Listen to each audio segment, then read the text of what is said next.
He is 65 years old. He stretches every day because years of playing basketball has given him sciatica, and it contributes to his anxiety.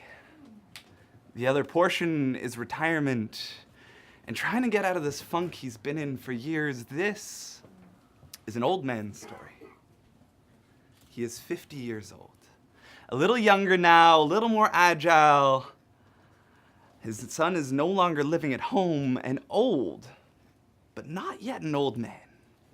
His wits are still lightning, his hands are still fast like Bruce Lee, and his driving is on point. On his 51st birthday, he celebrates outliving his father. This is a survivor's story. He is 32 years old. He is marrying the most beautiful woman, and his daughter is at the wedding. He is surrounded by friends, way too much wine, and in a garden fit for a king.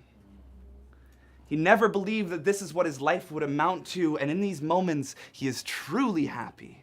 This is a husband's story. He is 23 years old.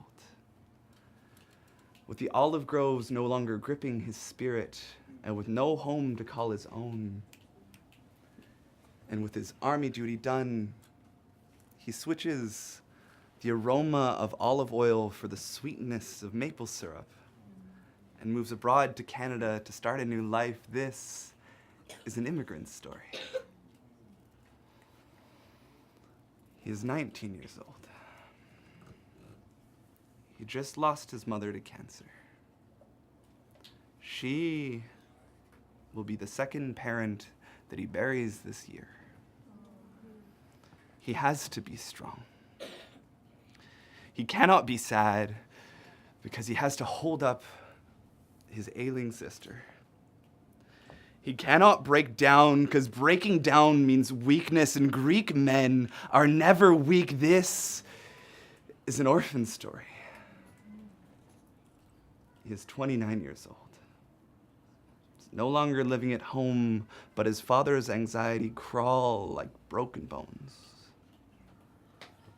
He thinks that if he can understand the life of an old man, a survivor, an immigrant, a husband, and an orphan, maybe he could soothe his father.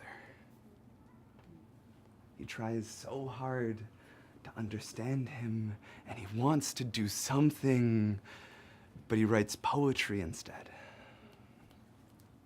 That makes him feel even more powerless than before.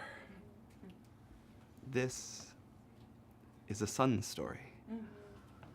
This is my story.